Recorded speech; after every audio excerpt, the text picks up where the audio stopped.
What's up, guys? How you doing? This is Micah Dobbins, host of the Micah Dobbins Show, powered by Misfits of Media. And right now, we have an awesome show planned for you today. I have gospel radio legend Eli Smith, who has been on the Atlanta area doing his thing for quite some time. So we want you guys to make sure you tune in to this special episode of this show.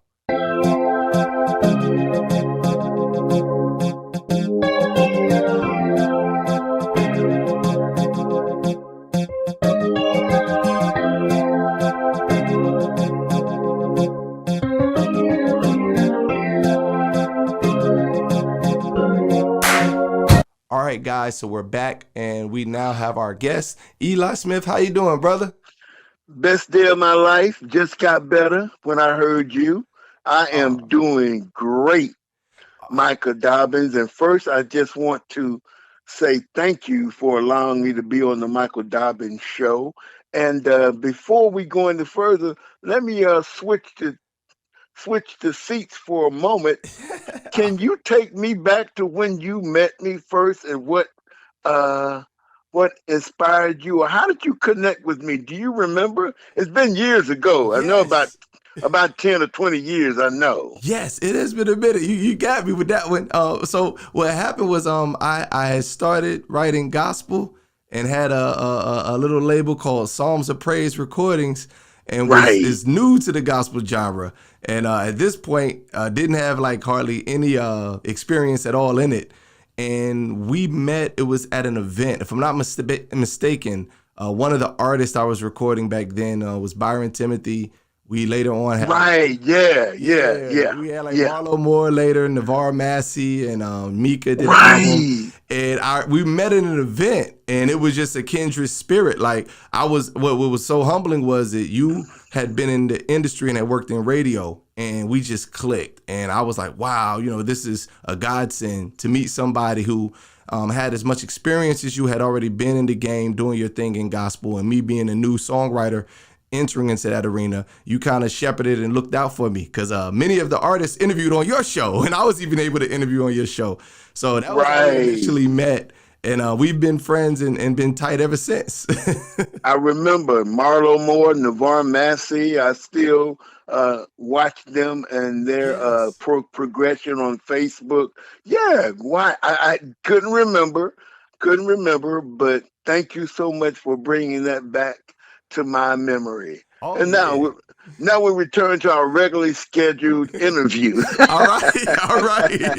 Yes, and I mean those were some good times actually, because I was reflecting on that, and I thought about all of the different artists and people that while writing for and doing the production, just you being a part of that, and them actually excited to come out. There's actually photos, I probably run them while I'm sharing this, with Micah interviewing with you guys when she did her solo project. So it was wonderful times. Definitely. And I've got a picture of Navarre Massey with two of my godsons. We went to an event with Navarre Massey, and he took a picture with Christian and Jaquez. Christian is now 21. Wow. Jaquez is 16. Whoa, so they grew up. Man, boy, did they grow up. And that's what happens to our flowers. They start off as flowers. Right. And I was talking with someone the other day, and God gave me this analogy. Mm-hmm. Our children start off as flowers. Yes. Then they turn to trees. All right. Now, that was the spiritual part right there, because we know flowers don't turn into trees. Right. But because of the spiritual analogy, it works. And then my friend, as a matter of fact, it was my uncle. We were talking. I have an aunt that recently passed, and he was calling to give me that information. And we began to reflect on our children growing up. So I said, yeah, the flowers turn to trees. And then he went on to say that the branches are the branches produce the leaves, and the leaves eventually fall off. Wow, man. So deep, man. That's something to think about, because all of our little children, they start off as precious, pretty little flowers, but we nourish them with love and discipline and direction and the word of God, and Amen. they grow up. They're no longer little tender flowers, they become trees Yes. with extended branches that you can look at the extended branches as their careers or their families or their schooling. They Hmm. branch out into different areas of life. So, Yes. it was just wonderful to be able to receive that analogy, and that's just mine. Nobody has to take it, and All it's right. not written in stone. And if you say I'm crazy, I'll receive that because I am crazy. I'm one of God's crazy kids, All but right. I know I belong to Him, so I'm in good hands. So, Amen. getting to the question, I'll be more than happy to tell you. And again, thank you so much. Thank you so Oh, no much for problem. reaching out to me and allowing me to be a part of the Micah Dobbins Show. Just in case you don't know what you're listening to or Yes. what All you're right. watching the Micah Dobbins Show. All right now. All right now. I tell you what, no matter what, in all of the time that I've known you, you have always had one of the most dynamic, awesome radio voices. Even just hear you say that, I'm like, man, this guy needs my job. He got the voice for it. thank, You do thank you, your man. thing, definitely. And without getting off track, I am humbled by that because there are some guys in this industry who are friends of mine, and I'm like, wow, I wish I had their voice. I want to throw out a few. Yes. Gentleman I'm working with now, Kevin Collins, a gentleman that we all may know, Mitch Faulkner, Yes. Katie Bowe, Reggie Gay, of course, and Oh there's yeah. another guy named Tony Ricks. Oh Some of wow. these guys have, and I mean, I'm like, wow. I wish, because I haven't really taken care of my voice down through the years Right. as I should have. But thank you so much. I'm glad that you feel that way, and I'm glad that I still sound good to somebody. Can you give me a job? All right, all right. That's all right. And I definitely wanted to ask you that. How did you get started as far as working in the entertainment industry? Well, let's go back to the first question Okay. that I didn't tell you about. I am a native of Atlanta, and I take pride in that, being Yes. that Atlanta has become the great city that it is. I take pride in saying that I am born and bred in Atlanta, Georgia. All I right. am the youngest of five children. My mother, my father, God rest his soul, Mr. James Smith. Mm. My mother, Mrs. Eddie Mae, um, Mrs. Eddie Mae Brandon Winfield Smith was my wonderful mother who passed in 2012. God rest her soul. And I was Amen. born and raised in a section of town that you may be called the West Side, All a right. place called Dixie Hill, which sits over behind Martin Luther King Jr. Drive on the West Side, and in a house on a hill on Watley Street. All right. I went to St. Paul of the Cross Elementary School, which is a Catholic school, a Mhm. private school, because one of my mother's biggest desires, and she always expressed this to us, is that she wanted her children all to have a good education. All right. So she went out on a limb because it costs money to go to a private school, to send all of her children to a private school. And we went to a school. It's no longer in existence. The building is there. The Oh. Catholic Archdiocese is still there on Harwell Road in Atlanta. St. Paul of the Cross Elementary School is where I got my primary education. I matriculated. I always want to use that in the interview, that word, matriculated. All right. All right. Do not ask me how to spell it, or but people always use that word when they talk about their education. I Right. matriculate, and I hope I'm using it in the right context. But I went on from there to Frederick Douglass High School. I All right. again take pride in that because Yes. that's where our current mayor, Hmm. Mayor Keisha Lance Bottoms, attended. Yes. and a few other great people attended Frederick Douglass High School in the recording industry. Killer Mike, All he right. attended there, and not a lot of great people that I would not go into their names because there's so many of them. And I spent a little time at Clark Atlanta University Mm. um, studying mass communications and journalism in Atlanta. So and I worked in several nightclubs in Atlanta. Lee Yes. John's Nightery that was on DeLoe Drive in Atlanta and East Point All right. in that area. And I also worked many years at a very popular club that was on Camilton Road called Marco's Lounge, Okay.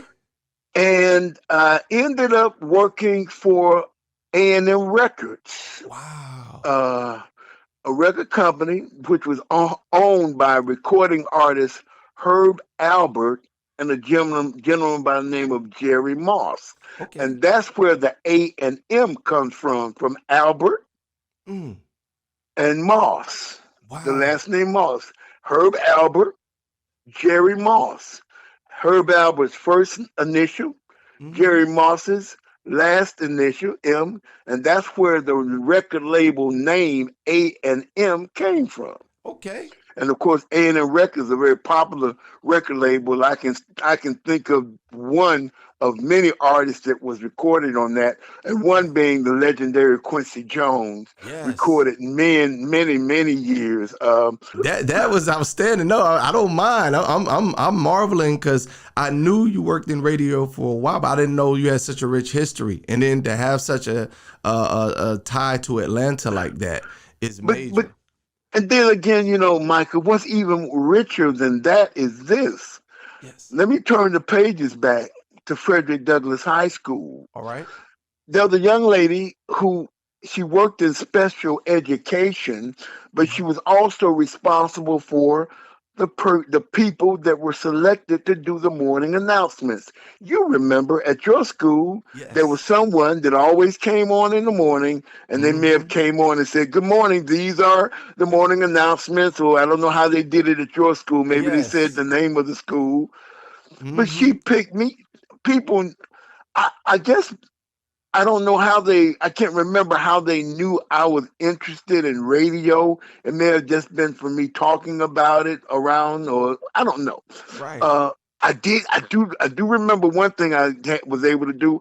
I was able to, I was asked to participate in the coronation, 1976, 77. Yes. Um, or would have been a 75, 76. Well, let me just keep it simple. In 1976, Yes. the great queen, Miss Douglas High, a young, beautiful black sister by the name of Sharon Hackney, she was Miss Frederick Douglass. And I was given the awesome opportunity to introduce Miss Frederick Douglass High School at the high school coronation back Okay. in the day when we had stuff like that going on. We Right. don't have that. I don't know. Let me say, I don't have any children in school, but I don't. Right. Do they still do uh, class school queens and coronations? Are they still having They, events like that? they had, I know last I remember they had like the homecoming queen. They kind of downscaled. They didn't have all the Okay, grandeur as it had right, before. right, Right. right, right. So at our coronation at Frederick Douglass High School, because of me being the one of the persons doing the morning announcements, she Mhm. asked me to do that. Oh my God. Only thing I really wish I could have kept the introduction speech that they had given me to her bio that Right. they had given me to read about her before she came out. But man, now at the age of 62 and Mhm. flipping all those pages back Right. to 1976, man, that was big. Yes, it That was. was big. Who can say? Okay, I'm gonna ask your audience. Raise your hand. How many of y'all can say out there that you were invited and asked to introduce the school queen for your school? I don't see many. That's right. That's I right. don't see many hands going up. That's right. No, you're right. Because like you but said, it, That's So amazing. Go ahead. man, that was so cool. I would never, Right. ever forget that one of them. And now, like I said, just looking back, because sometimes you don't look back at stuff until people bring it up. Right. So this interview is causing me to look back at some stuff that I haven't looked at in a long time. So um, we were blessed to do that. So we were also blessed to be a part of the morning announcements. Okay. So we were doing the morning announcements, and guess who I was doing the morning announcements with? Who?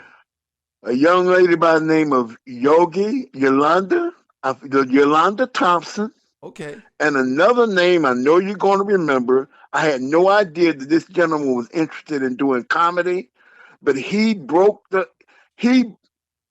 he opened the door for Christian comedy to become popular. If I'm not mistaken, when Okay. I say your name, you'll probably say, you know what? He's right. I think one of the first persons to start doing clean comedy and made it acceptable, and it really went big in the Christian genre. Mhm. Jonathan Slocum. Yes. Oh yeah, yeah, yeah. Yeah, you're right. Jonathan, it was me, Uh-huh. senior person, Yolanda Adams and Jonathan Slocum. They I graduated in 76. I think they may have graduated in 77. So I was like the senior person, and I was Yes. already involved in a program that WIGO and Clark Atlanta University had called the High School Reporter Program. That was a big opportunity for me too. So we did the morning announcements at Frederick Douglass High School, and as a result of that, and I think they still have it, we started a radio station. We called Whoa. it WFDH, WFDH, Frederick Douglass High School. We started, we implemented that, and I think it's developed into more like a mass communications program for Right. the school as a result of that. Man, that's awesome. Now, let me ask you a question right quick. What? Because listening to the history and just all of the different people that you've named and even working in it, what are some of the changes that you've seen possibly in like modern radio compared to then? Man, everything that they are, okay, let me just start with the radio announcer. Okay. Back in the day, back in the 70s, because I started 76, so back in the 70s when I got familiar with radio. Yes. And so from the 70s, so I'm going to say from the 50s to the 70s. I Right. wasn't doing radio in the 50s, but radio was going on in the 50s. So I'm just going to say from the 50s up until about, I say, the 80s, All right. as far as I know. You Mhm. had only one person. I'm just going to keep it from the 50s to the 70s. You had one person who played the music, Mhm. created the content, All right.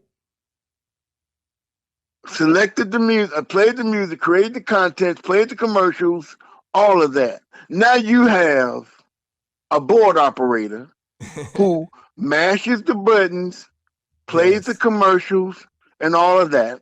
And thank God for Tom Joyner, who has done who's one of my mentors. I've never met him, but I love to meet him. He has retired from radio now. He Yes. helped bring personality back to radio. Tom Mhm. Joyner, from as far as I know, was one of the first announcers that I heard who had a team. Right. Right. He had Janthony Brown, Miss Dupree, and Mhm.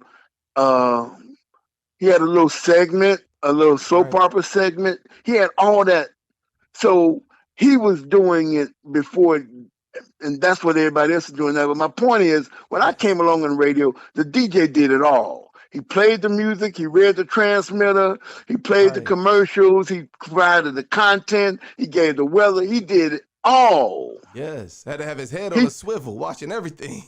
but it became it was like driving a car. Once you learn the board, and Yes. when you had to learn how to queue up records, queuing up records. You had to cue the record up to the very first sound, so that when you press the button on the turntable, it would start right at whatever the first sound was. Yes. If the first sound was keep your head to the sky, kid, and whatever the first sound was, you had to cue the record up. So that was one of the innovative things that I learned first about radio. Being a DJ, you had to know how to cue the record up right up to the beginning. Right. And so the radio, for one big thing that has changed, what 4 or 5 people are doing now. You got and God bless all of them. I pray they all have great careers. You got Steve Harvey.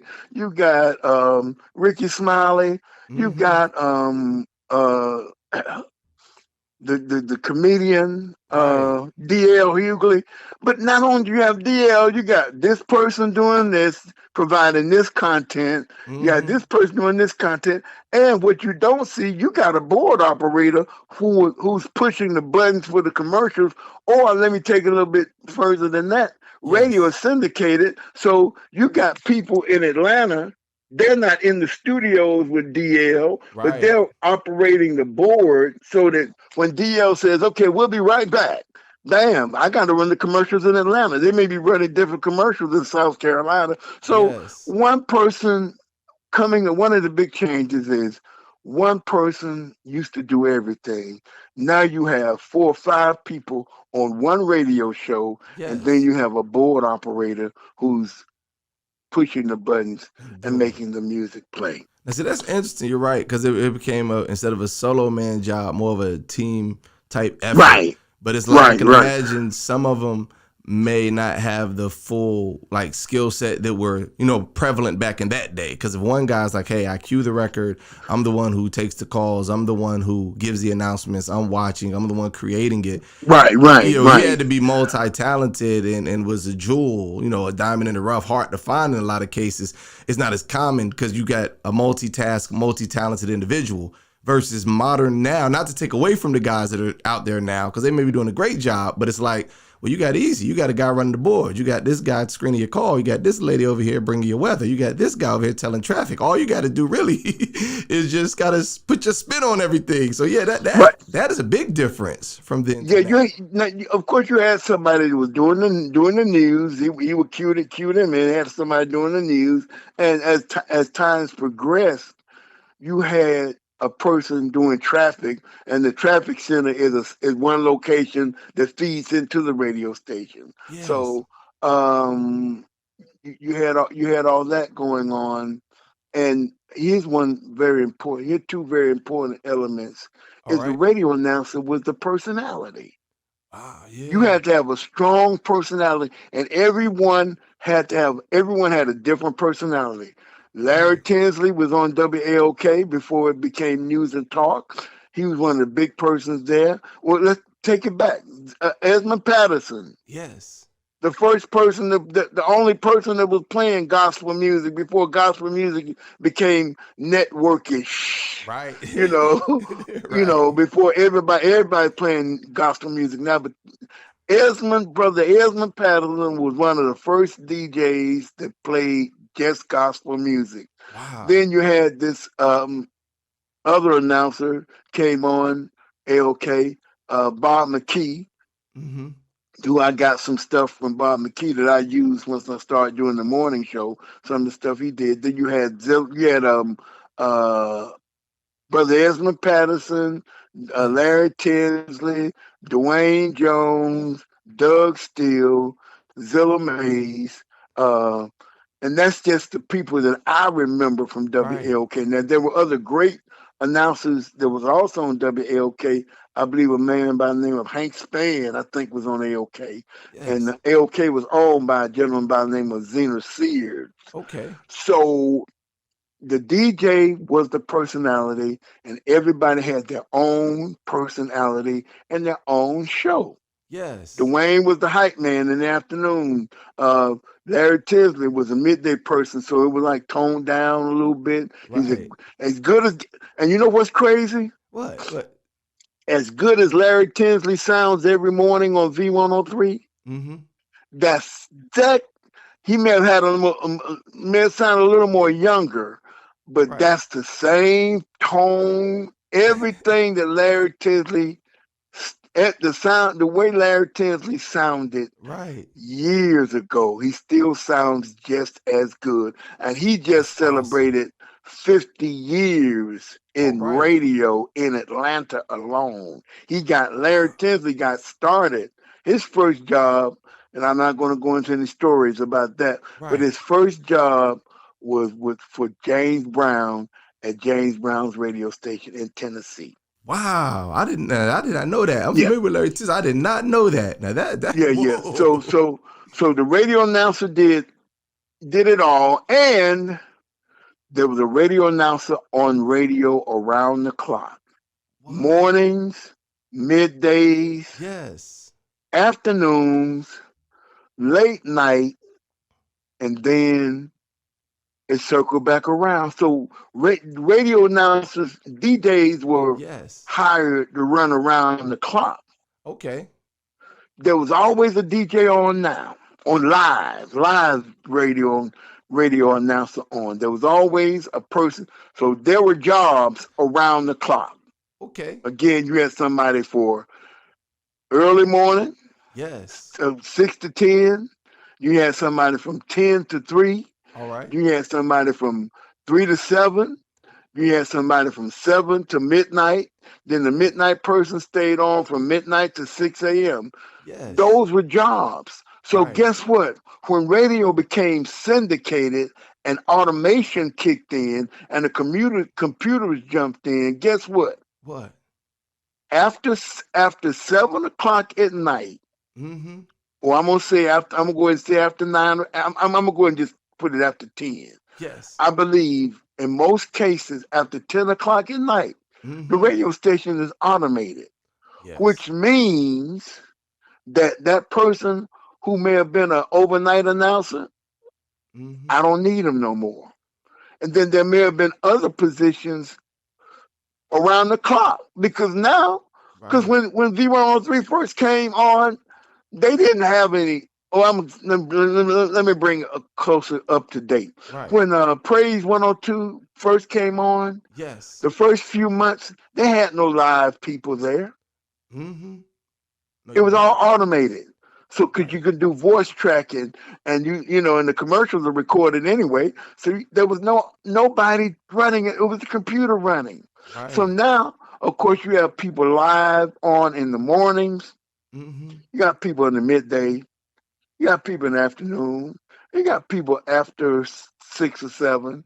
Right. Maybe up to, but after that, so radio has changed a lot, and a lot of people that may have had jobs because of the computer and because of the changing of the times. A Right. lot of people that may have been able to work in radio in certain time slots or had that certain time slot, they are able to get jobs. Or One of the things, as you were just speaking on it, I realized how much computers have changed throughout music, and just hearing you say that reminds me radio's no different. I remember late night, DJs being on. When I was dealing in hip hop, it was a lady, Neek at Night, Shanique Mincy used to do the late night, and I would be able okay, to interview, and that was the time when she would kind of play records, have a little freedom because you couldn't get played o- during the main part of the day.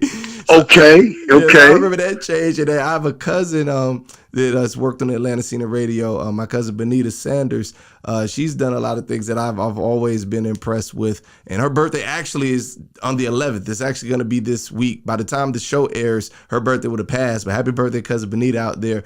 And just knowing some of the different people that because when I was before in hip hop, I remember when like Ludacris first took the job to work in radio, and he became like Chris Lover, and everything had changed. And once computers, as you stated, came in, you didn't, I guess, need the people there overnight.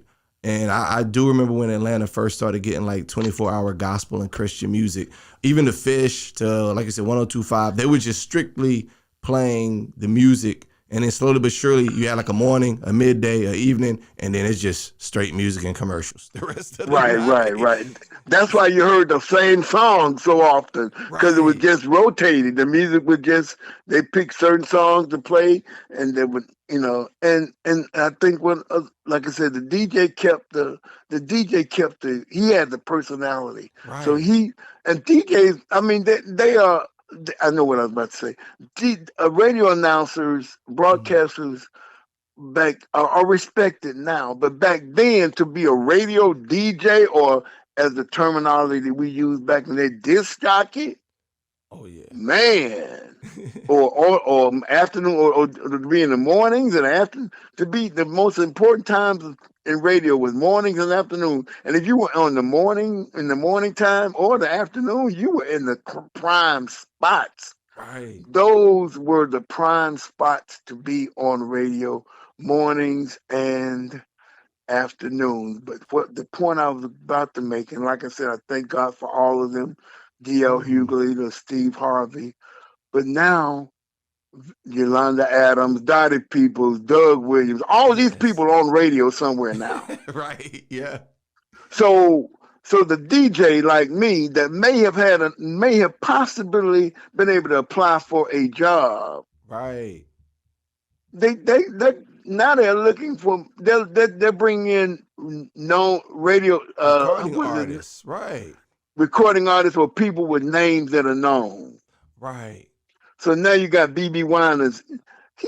I love them, right? But they aren't. To me, they aren't DJs or radio broadcasters. They may be groomed into being radio personalities, like Yolanda Adams. Now, I don't know if Yolanda Adams ever wanted to do radio. You know, she had a great job, great spin, great on, great while she was on the radio. But you know, the actors and the radio and the artists or the comedians, you know, well, listen, we need you to do this. All you got to do, Steve, is you provide the personality. We got everything else around you that'll bring it all together. No, that's true. No, you're right. The person that is a radio that grew up like me, who grew up walking through the house talking like I was on the radio, who grew up sitting down reading articles and reading them as if they were a newscast, you know, who grew up doing this stuff, you know what I'm saying? And who were born to do this. This is your gift. This is what God gave you. That person, if he didn't learn the production side, and that's another part of it, he may not have been able to stay alive once modern technology, you know, came around. No, you're right. Now, and I'm gonna say this, and then we can go to another question. Okay. Now, not only do you have to have a good voice, that'll help you, and all that'll help you, but you got to know whatever software they're going to be using. Audacity, Pro Tools, you got to know all, and you got to have production skills. Right. No, Mitch Faulkner will talk about that, and he will be a great person somewhere down the line to interview. Mitch has a rich history in the broadcast industry. His voice is heard, I'm just going to say, to use the number, in 80 different states. Wow, yeah. Because he does voiceovers. That's his job. All right. He does voiceovers. So if the stingers, the liners, the commercials, people that have concerts, they use him. One of the reasons why Katie Bo stepped out of radio is because he could do more. He could make more money in one day than he got paid in a whole week. Oh wow! All right. Because he does voiceovers. He did voiceovers for the TD Jakes packages. You know, when you hear the announcer talking about, you know, getting their material and stuff and introducing, he did that. He's done that for different people. So he decided that, hey, I'm gonna step away from radio. Right. Now I can live out my dream, my production company. Okay. Because he may do a commercial. Somebody might pay him $2,000 to do one commercial, or $1,000 to do one commercial. Oh yeah. Now, although he might be making $200 or $300, maybe he might make. I don't know what they make. I'm just throwing these numbers out. Let's say if he makes $3,000 every week, that's $6,000 every 2 weeks if they get paid like that. Yeah. But what if he makes $1,000? Right. For 10 10 spots, 10 60-second spots, and he's got 10 of them, and he gets them taken care of in 1 week because he can do it all in 1 day. Oh yeah. You know what I'm saying? Because copy ain't but 60 seconds, and then you got to put them in. So man, it's a different game. It's a different game. So I encourage anybody that's interested in radio, don't just go with and they probably teach them this in school. It's not just about having a great voice and a great personality. You got to learn the production end of it also. No, that makes sense. I'm a music lover. Right. Okay. And I can tell by the music. For me, I can really kind of tell by the music.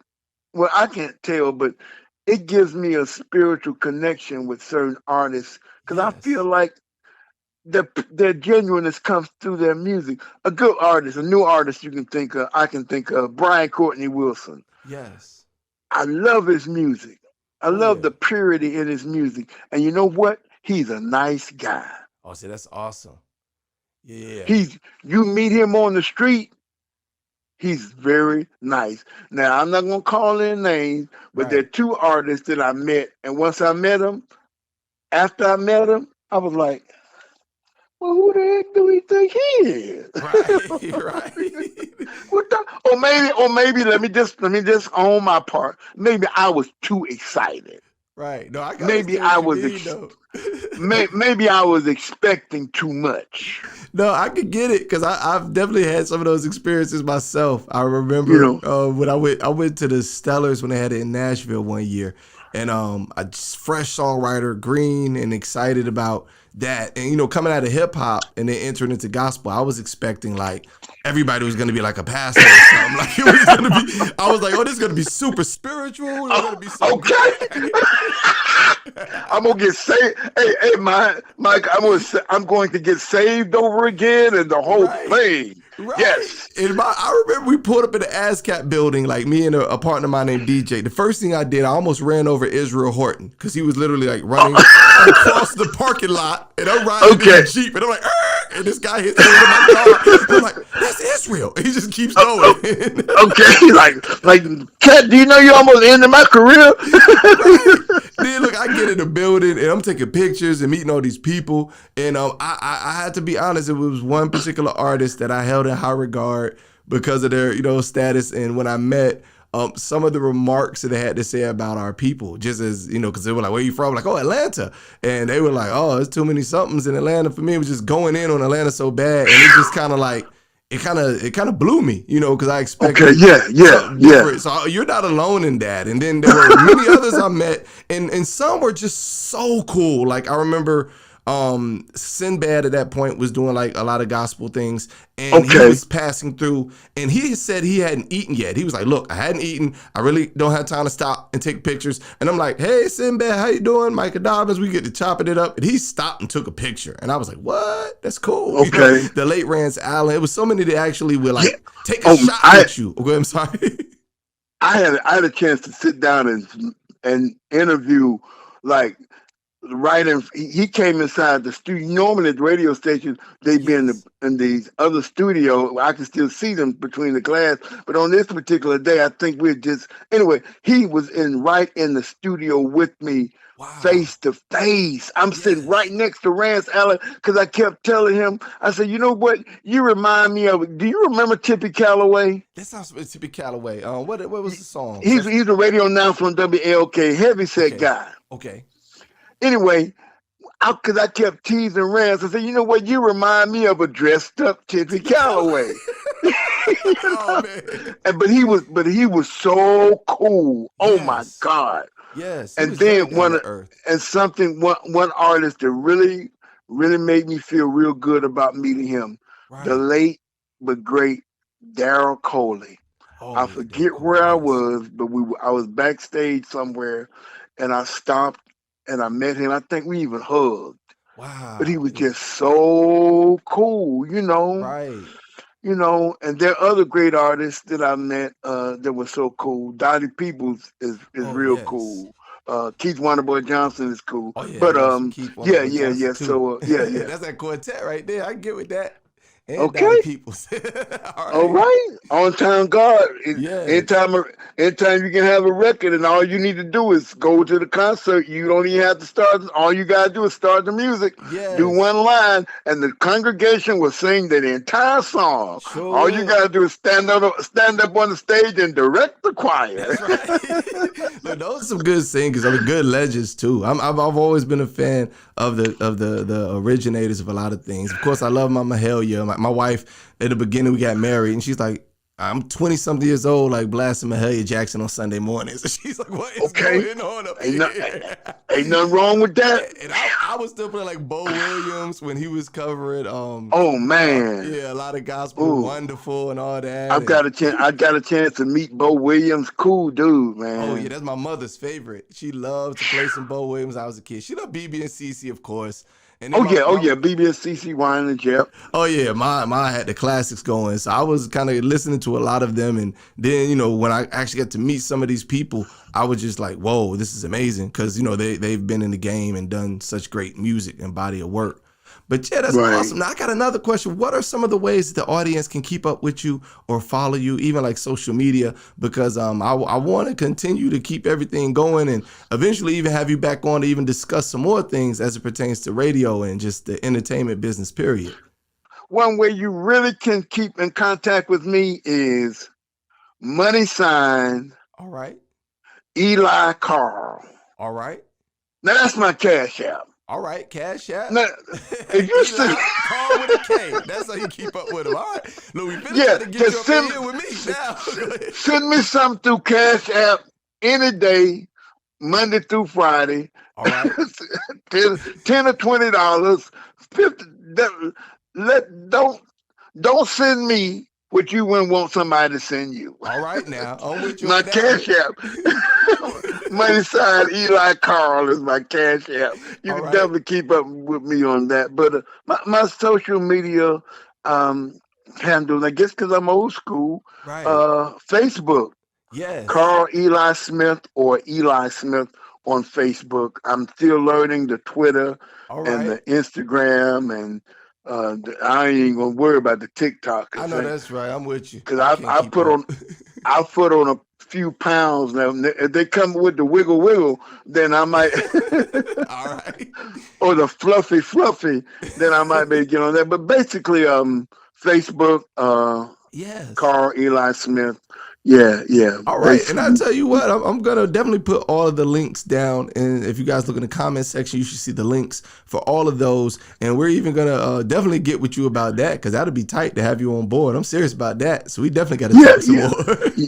Yeah, and of course, but if you forget the Facebook, my email address, Eli Prayer for Peace at yahoo.com. That's ELI Prayer FOR Peace at yahoo.com. Even if you forget that, just don't forget the $. Eli Carl. Don't forget that one. All right, definitely. That's write that down on a piece of paper and put it under your pillow at night. All right. So it'll be the first thing on your mind in the morning after prayer. So that you can so that God can speak to you in the middle of the night when he says send them $50 early. No, wake up now, send that man $50. All right. Well, it has been. Hey man. Yeah.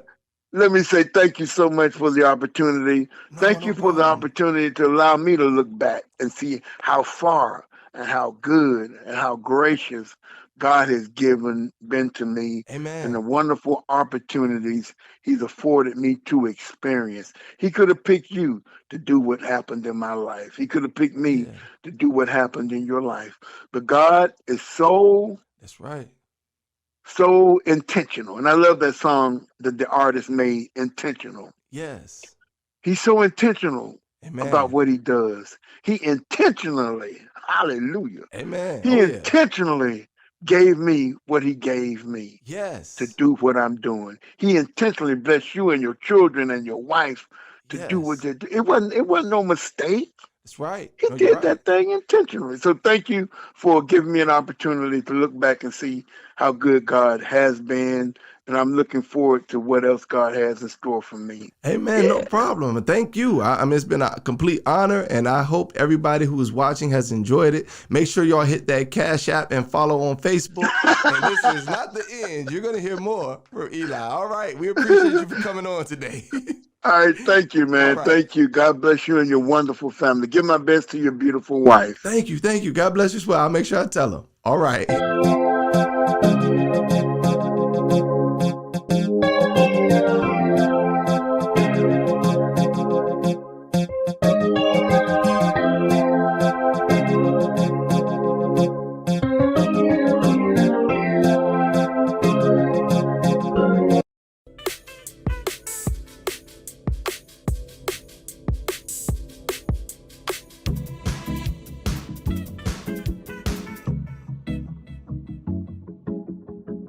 What's up, guys? How you doing? This is Micah Dobbins, host of the Micah Dobbins Show, and this show is brought to you by none other than Tees of Faith 316. When I go out and about sometimes and I'm rocking my Tees of Faith gear, people usually read the statements on my shirts and ask me, where did I get them from? So now you guys too can order your own shirts from Tees of Faith, even the official clothing of the Micah Dobbins Show. This right now is one of my favorite hoodies, Thou Shalt Not Steal, still relevant, representing for Tees of Faith 316.